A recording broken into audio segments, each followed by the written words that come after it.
പങ്കാളിത്തം കൊണ്ടും സംഘാടനം കൊണ്ടും ചരിത്രത്തിലിടം നേടി പ്രയാഗ്രാജിലെ മഹാകുംഭമേള. ഉത്തർപ്രദേശിൽ 45 ദിവസം നീണ്ടുനിന്ന മഹാസംഗമം മാനവികതയുടെ തന്നെ മഹത്തായ സംഗമമായി മാറി. വാദ്യഘോഷങ്ങളും മന്ത്രമുഖരിതവുമായ അന്തരീക്ഷത്തിൽ പുഷ്പവൃഷ്ടിയോടെ കുംഭമേളയ്ക്ക് ശുഭപര്യവസാനമായി. മഹാശിവരാത്രി ദിനത്തിലെ അവസാന അമൃതസ്നാനത്തിൽ പങ്കെടുത്തത് 1.53 കോടി ഭക്തരാണ്. 66 കോടിയിലധികം ഭക്തരാണ് ഇക്കാലയളവിൽ മാത്രം ത്രിവേണി സംഗമത്തിൽ പുണ്യസ്നാനത്തിനെത്തിയത്. രാജ്യത്തിനകത്തും വിദേശത്തു നിന്നും ലക്ഷക്കണക്കിന് ആളുകൾ നദീസമാനമായി ത്രിവേണി സംഗമത്തിൽ ലയിച്ചു.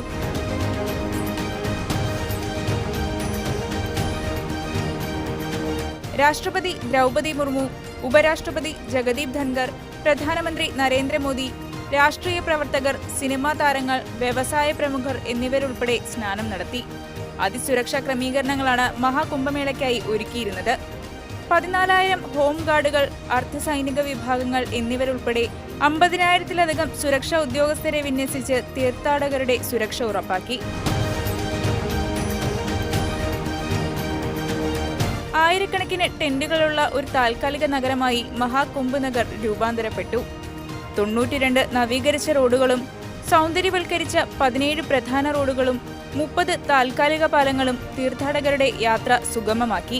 2000-ലധികം മെഡിക്കൽ ഉദ്യോഗസ്ഥരെ വിന്യസിച്ചുകൊണ്ട് ദശലക്ഷക്കണക്കിന് ഭക്തരുടെ ക്ഷേമം ഉറപ്പാക്കുന്നതിനായി വിപുലമായ മെഡിക്കൽ സജ്ജീകരണങ്ങളാണ് നടത്തിയിരുന്നത്.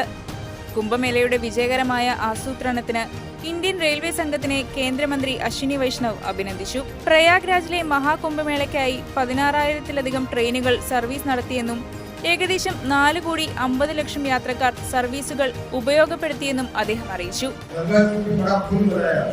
कई तरह के काम के स्टेशन, हर स्टेशन पे इस तरह का होल्डिंग एरिया, स्टेशन पे पैसेंजर्स आए उनके लिए प्रॉपर व्यवस्था, फुट ओवर ब्रिजेस नए तरीके के. 12 വർഷങ്ങളിലെ ഇടവേളകളിൽ നടത്തപ്പെടുന്ന 12 പൂർണ്ണ കുംഭമേളകൾക്ക് ശേഷം നടന്ന മഹാകുംഭമേള മാനവരാശിയുടെ ചരിത്രത്തിലെ തന്നെ ഒരു സുപ്രധാന ഏടായി മാറി.